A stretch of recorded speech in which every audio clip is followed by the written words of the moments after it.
I am Penelope, author of epic fantasy and paranormal romance, and welcome to my imaginary friends, a look behind the scenes of an author mapping the worlds in my head and making them a reality.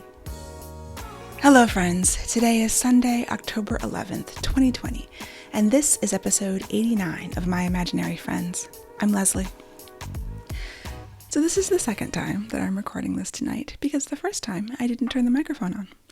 And that's because I'm recording on Sunday night, not in the morning like I usually do, and my mind is not at all fresh. But this week's best thing is my anniversary. Today is my 12th wedding anniversary. And we just got home about an hour ago now from our little trip, our weekend trip. It was a working vacation trip to Roanoke, Virginia. My husband was working one day, and then we drove through the mountains to see the leaves changing. We did some hiking, and we did some just relaxing and resting for the rest of the time. And then we drove home, and my brain is a little fried, maybe from not doing enough or just from sitting in the car. It should be a 4-hour trip, but it was 8 hours because we took the scenic route, and then it was incredibly foggy. So yes, I apologize if I'm not firing on all cylinders and I'm a little extra tired because I'm very sad. The first version of this, I think, went really well. So if this doesn't, we can all imagine the podcast that wasn't. But as you listen to this comes out on Columbus Day / Indigenous Peoples Day. So happy that day to you. It is nice to see that Indigenous Peoples Day is catching hold, and, the whole Columbus Day thing is sort of being put into the proper context. On that note, one of my grandfathers, was a bit of a fabulist, and he always told the story about how his grandfather was a Cherokee Indian chief named Chief Warcloud. Now, this is almost undoubtedly false. I have no actual reason to believe that he was any part Native American, but this is the story that he always told, that Chief Warcloud, and then he would go into some kind of story that is probably offensive on a lot of levels. My grandfather was very sweet, but everyone knew that he liked to tell tall tales. So while it's highly doubtful that I have any Native American blood in me, I do wish you all a happy Indigenous Peoples Day, and making sure that we remember the truth about this country, especially in these times. It's interesting because a lot of Black people think that they have Native American blood. There's a lot of sort of oral history, much like my grandfather's, that turns out to be not true. I think it was Henry Louis Gates. He does those genetic tests and see what, tribe in Africa you're from and stuff.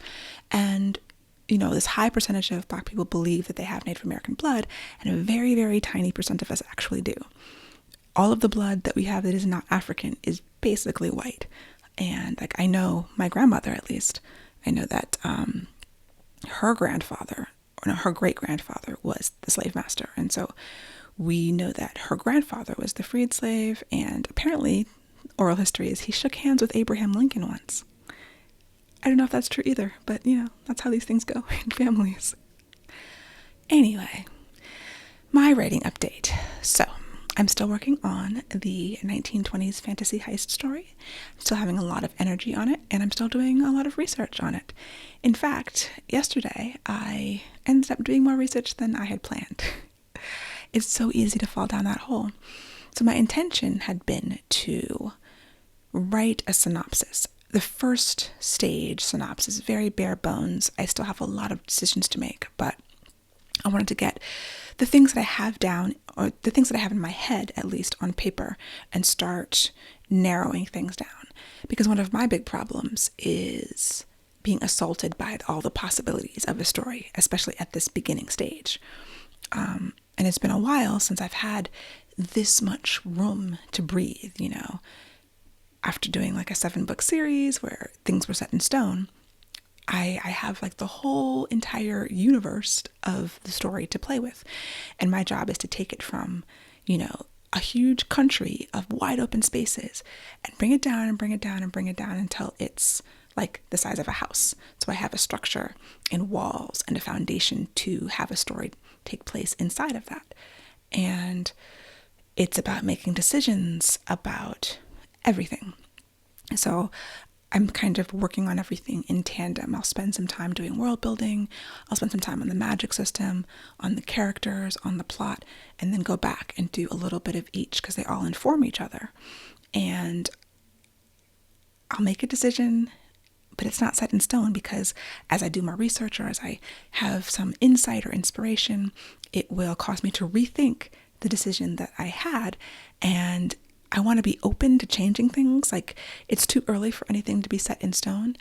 But at the same time, things need to start being set in stone so that I can move on and have like these fixed points in time, or these fixed something, to latch onto, so that I know I'm starting to build that sort of fence. So we have these fence posts in the ground, and then you build the actual things that connect the fence posts, and then you have a yard and you have something to play inside of, so that it's not the entire state of Texas, it's just this yard and this house, and that's where the story happens. And that is difficult for me, but it is what I am trying to focus on now.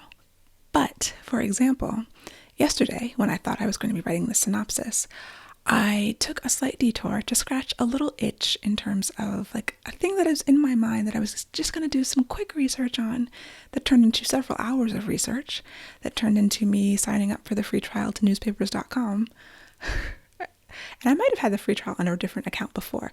I'm probably going to have to start paying for these at some point in time very soon. They're like 7-day free trials. But yeah, I was looking at all these newspapers, and I did find out 2 really juicy bits of information that I'm actually really excited about. So the day was not wasted, even though I didn't do what I intended to do. But I found out one of the pieces of information that I found was something that I had been wondering, and I wasn't sure if I would be able to find any information on it, and I did. And I was like, oh. And the other one was a total surprise, but it's great, and I can use it in the character development, because I do have my main character is based on a real person that existed, and there are some articles about her, and I thought that I had found them all, but I hadn't. There was like a mention that I hadn't seen before, so that was great, but also not what I wanted to be doing that day. I also signed up for a workshop through one of the online RWA chapters, the Hearts Through History, which is the historical romance chapter, I guess. Although I think there's a couple other ones.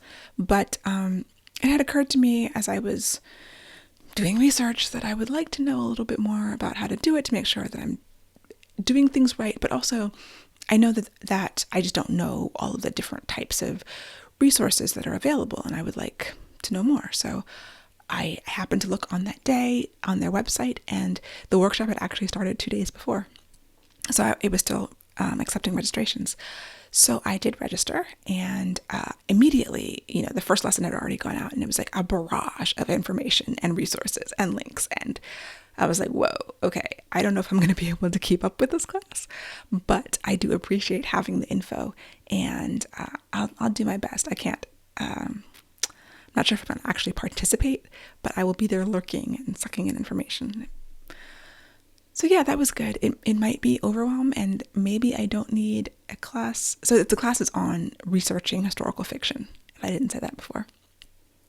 And yeah, already I can tell it was a great idea. It's just, do I have time to really put in what I would need to get the most out of the class? But we'll see how it works out. But as much as I'm enjoying the research, I do know that it could stretch on infinitely. Like there is no end to the articles and books and newspapers that you could read about the time period and the characters and the things that I'm thinking about including in the book. And I don't want to spend years researching this. I want to spend maybe a few more weeks. Well, I know as I actually do the writing, the research is going to go in tandem. Like it's not just going to be, oh, it's over one day and then I'm just writing. But I also don't want to fall too far down the hole so that I'm not actually writing anything. That's where having the deadline is really helpful, because it allows me to police myself a little bit and say like, okay, on this date, I want to have a synopsis, at least the first draft of the synopsis. That will help me focus my research more so it's not so expansive, and it will help me, create these fence posts, these fixed points that I can then hang everything else on. I can have the spine, to add another metaphor, create a spine and then, build the body out from there. Whereas now I've got bones all over the place and nothing is a solid structure yet, which is okay, but it can't last forever. I can't be in this mode forever where I'm constantly second guessing myself. I'm constantly going back and changing decisions or rethinking decisions that I thought I'd made. And, I have to balance being open to new things and the new ideas and the inspiration, and also getting this done in a reasonable amount of time. And so that is really my challenge. And it's a way that I kind of have to battle myself and, the way that I want to have everything done, everything known at the very beginning. Like, that's always my instinct. But that's not possible, that's completely impossible and impractical if it were possible. So I just need to know enough. And when am I going to feel like I have enough? I think I have to do that by an arbitrary date, because if I rely on myself, it could be next year before I feel like I have enough, and I want to get this done. So those are the things that I am struggling with and working on, but it's still really fun, and it's really, I still have a lot of energy about this project and this idea, and I'm still really excited about it. And, even though I'm having a hard time narrowing down this vastness into the materials that I'm going to use and, bringing it into this box and putting a fence around it, I'm still really loving everything about it. And I feel like the research is refilling the well, and it's feeding the inspiration in a really good way. I was having a conversation with my husband about microfiche, and I think he had been talking to his brother, and his brother is about 4 years younger than him, which would make his brother like 6 years younger than me, and he's never used microfiche. And my husband was like, yeah, I've seen microfiche, but I've never used it either. And I was like, but you were only 3 years behind me in school. I remember extensively using microfiche for research projects in the library. And like, the fact that if you are in your 20s, you probably have no idea what I'm even talking about, right? Like, Google microfiche. It's sad. It's kind of like rotary phones. Like, there's a funny video, I don't think I'll be able to find it, but these teenagers, their parents are like, dial this number on this phone, and hand them a rotary phone, and they're like punching the buttons. And you're like, oh my gosh, you don't think about it, right? Like, no, they wouldn't know how to use a rotary phone. No, I guess they didn't use microfiche. And I'm trying to remember, I just feel like I used it so much, like in middle school and high school and then college. How did someone who was only 3 years behind me in school get away with not ever using it? Not that there's anywhere I can go at the moment to use microfiche, but I'm thinking in the future when I can go to libraries and do more research, I'm sure those cool stuff on microfiche, like, they'll never have that experience of putting the microfiche in the plate and then trying to figure out the direction that you're supposed to move the little arm in order to go up and down. Like, it's always this weird cognitive dissonance between what you're seeing on the screen and the actual direction you have to move the arm. Children today, these experiences that they'll never have. It's so sad. So as I'm developing the characters and the motivation and plot and everything, I'm thinking about the villain. And I've been going back and forth about the villain, like who the villain is. And then at a certain point, I was like, what kind of villain do I need to have? Like, I've been thinking I have to have this major antagonist that is, locked against the protagonist. But now I'm kind of rethinking that. I'm rethinking villainy. A lot of times in heist movies, sometimes you'll have the cat and mouse game where there's a law enforcement official who is on the trail of the criminals and the thieves. Then you've got like your Ocean's 12, which is more of a villain. Ocean's 11 is Andy Garcia is kind of the villain, but it's more so just the job. I mean, a lot of times in other movies, it's just the job that's the villain. It's the difficulty of the job. So I kind of, it really depends on what they're stealing and from whom, and then what kind of story you're trying to tell. And I've just been rethinking the idea of villainy and, the forces of antagonism. Is it going to be an actual person that is locked in this battle. I know I'm not going to go the cops and robbers route. That's not the kind of story that I'm interested in telling. But I kind of assumed that I was going to have this strong antagonist, and who was the person that they're stealing from. And now I don't think I'm going to go that way.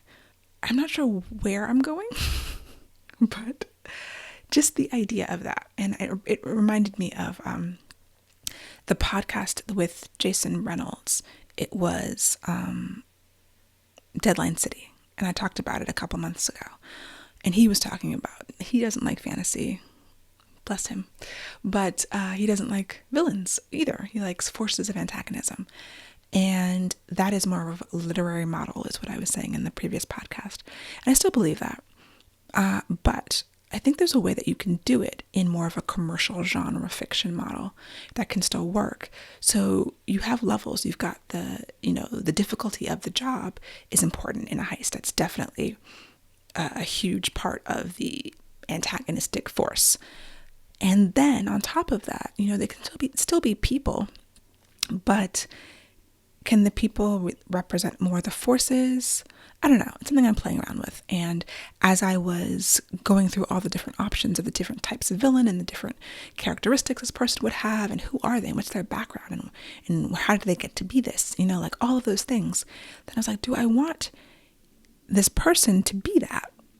And what is a more interesting, creative way that I can execute that, And it also goes kind of hand in hand with me thinking about the theme or the controlling idea of the story, which has been a concern of mine. Now, generally, I don't think that it's helpful, at least for me, to think about theme until after I've written at least a draft. But because I have this desire to have everything known up front, I have been thinking about it. And I don't think it's helpful. I think I really need to step back from that and just give myself some grace about that.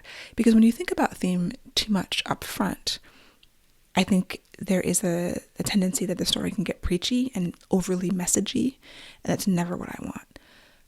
But it's important for me, for my stories, to have a message without being preachy, like to have a worldview or something to say about the world, but not a message, but something to say about the world. But I also know that that's going to come through whether I can articulate it consciously now or not. Like, no matter what I do, whatever I write is going to have my views about the world baked into it. And I have been a little bit stymied by the fact that I can't really articulate it. Like, I have these ideas and I've got these like flashes of inspiration that are song lyrics or poetry or something that's like, yes, that's it, or that's kind of it, or that's so close to it. But I can't really put it into words. And when I try to put it into words, I'm like, well, how do I make that into a story? And it just seems like a bad scene all around. So it's my instinct to do certain things, and I'm trying to pull back and be like, that is not where I'm at right now. It's not where I need to be. And it will come through more naturally if I don't focus on it right now. Like, there's certain things that I have to focus on. I have to plan, the heist. I have to, all the elements of it. I've been researching those too. Like, those things have to be carefully plotted for me. But this idea of theme or controlling idea or the thing that I'm trying to say in the story is something that I know it's there.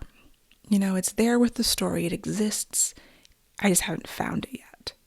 And because I haven't written it yet, And that's something that probably can't be planned. Or it's better if it's not planned. It's more natural and organic. And I've never planned it ahead of time before, So it's like, why should I try to do it now? And I shouldn't. But I kind of want to anyway. Writing is hard. Speaking of which, I subscribe to Agent Dongwon Song's newsletter, which is called Publishing is Hard. And his most recent one that I got is called This is Advice. And it is, I'm going to leave a link to the newsletter in the show notes because I think it's a really helpful one. He has a paid version and a free version. And so the paid version, there's more posts. Certain ones he gives out for free. And so in this one, he goes, my advice is to always listen, but to also question whether or not you should follow. To hear it, but make sure it fits for you. Just because it was given doesn't mean it has to be taken. Your instincts are your first, best, and only guide. Learn to balance listening with trusting in yourself, including now. And I thought that was really good advice because people ask me for advice all the time. And I think it's good if you are, a newer writer and you're trying to seek out more established people or people with more experience and get advice from them. It's a great strategy. But also, everyone is so different. So knowing how to evaluate the advice you're given is super important. I try to always start out with okay, what is your goal? Like if someone's like, oh, should I do traditional publishing or self-publishing? Should I go wide or KU? This and this, all of these different options that people ask about. And it really comes down to what your goals are because different things work for different people. So there is no advice that's one size fits all. So that's step one. And then step two is the intuition thing that he's talking about. Your instincts, some advice immediately feels wrong. You could have the most successful, person in the world tell you something that worked for them, but it feels wrong for you. I mean, plotting and pantsing, you have to evaluate this advice and trust yourself. And I think that developing trust in yourself is huge to most endeavors, but especially to writing. And things like imposter syndrome and the doubts that we all have, no matter how successful you are, come in and batter against that self-trust. But at the end of the day, when you're the only way that you know that you're done, the way that you evaluate your own ideas, the way that I know, oh, this feels right, this doesn't feel right, this book is not ready, it is not ready, I need another pass, I need to push back the publication date. That's all about trusting yourself. And I see a lot, especially since I'm doing Pitch Wars right now, I'm serving as a mentor for Pitch Wars, and a lot of, kind of looking at the way the applicants are on social media and kind of the questions that people are asking. Developing that self-trust is going to be so important for a lot of people. So if you're not familiar, Pitch Wars is like this contest where writers who are unagented are kind of applying to be mentored. And so I'm serving as a co-mentor with my friend Denny S. Bryce, going through all the submissions.